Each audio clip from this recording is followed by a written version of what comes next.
ময়না পালতো, ময়না তোতা পাখি যেটা কথা বলে পালতো। একদিন সকালে বাহির হইতেছে, ময়না বড় দামি হয়, অনেক দামি পাখি। তো বাহির হইতেছে, তো ময়না জিজ্ঞাসা করতেছে মালিক কোথায় যাবে? শিকার খেলতে যাব, শিকার জঙ্গলে। আমার ভাইদের সাথে দেখা হইলে আমার একটা সালাম দিও। তো যখন জঙ্গলে ঢুকছে তো যে দেখতেছে কতগুলা ময়না ডালে বসা আছে, তো নিজের ময়নাটার সালামের কথা মনে উঠছে। তো ডাক দিয়া কইতেছে, শোনো, তোমাদের মতো একটা ময়না আমার বাড়িতেও আছে, সে তোমাদেরকে সালাম দিছে। এই কথা বলতে দেরি, এই ময়নাগুলা ডালের থেকে পড়া মরতে দেরি হয় না।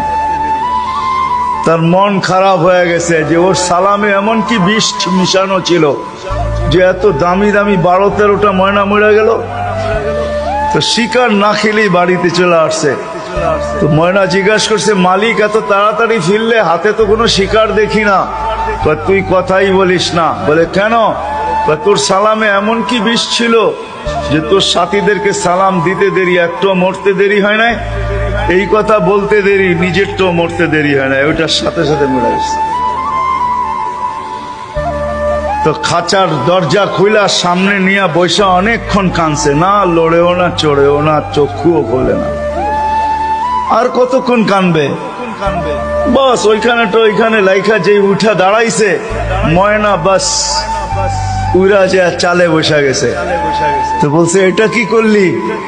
আমার বন্ধুরা আমাকে খবর দিছে, দেখ আমাদের মতো যদি বাগানে বাগানে ঘুরতে চাস তো মরার আগে একবার মরার ভান করে দেখ, তুইও আমাদের সাথে উঠতে পারবি, জঙ্গলে জঙ্গলে ঘুরতে পারবি। ওইটা মরা ছিল না, ও আমাকে চিঠি দিছে, চিঠি বার্তা দিছে, বার্তা দিছে। এই জন্যই আল্লাহ ওয়ালাদের কাছে, যাদের বয়স হয়ে গেছে আর কত করে, জান আল্লাহ ওয়ালাদের কাছে পড়া থাকেন, জান আল্লাহর রাস্তায় পড়া থাকেন।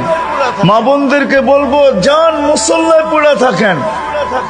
ভাবেন মরার আগে মরে গেলাম, তাইলে চিরদিনের মৃত্যুর থেকে বেঁচে যাব, জান্নাত মিলবে। জান্নাত করবো তো? পাক্কা ওয়াদা? আল্লাহ আমাদেরকে আমল করার তৌফিক দান করেন। ওয়া মা আলাইনা ইল্লাল বালাগ।